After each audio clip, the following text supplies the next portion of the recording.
Bismillah ar-Rahman ar-Rahim wa salatu wa salam ala ashrafil mursalin.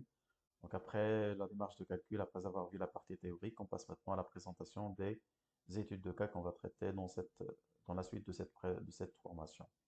Donc le premier cas, ce serait un radier nervuré sur le logiciel robot RSA. Donc il s'agit d'un bâtiment simple, un R plus 4, avec la contrainte limite à l'état limite de service de 2 bar, un module de réaction du sol prix égal à 15 kN par mètre cube.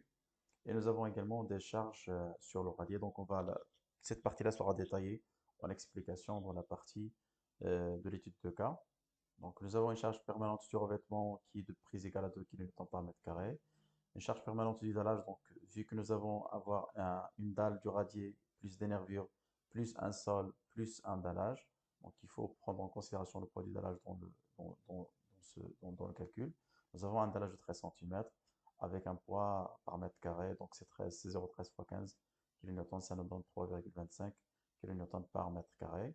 Nous avons également un remblai qui va être mis en place entre le dallage et la dalle, la dalle du radier, donc avec un poids volumique de 19 kN par mètre carré. Donc il suffit de multiplier fois l'épaisseur donc du remblai pour avoir la charge par mètre carré à mettre en place.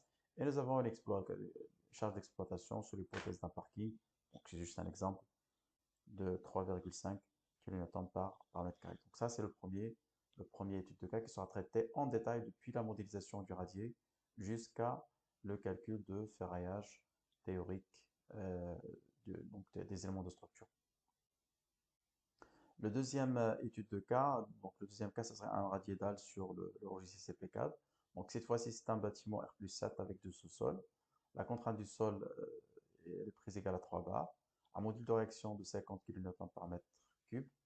Et bien sûr, vu que nous avons un radier dalle, donc c'est juste les charges permanentes et les charges d'exploitation qui seront appliquées sur la dalle du radier. Donc ça, c'est le deuxième exemple qui sera traité comme le premier cas depuis la modélisation du radier. Donc la donnée d'entrée, c'est le modèle de base, comme pour le premier cas.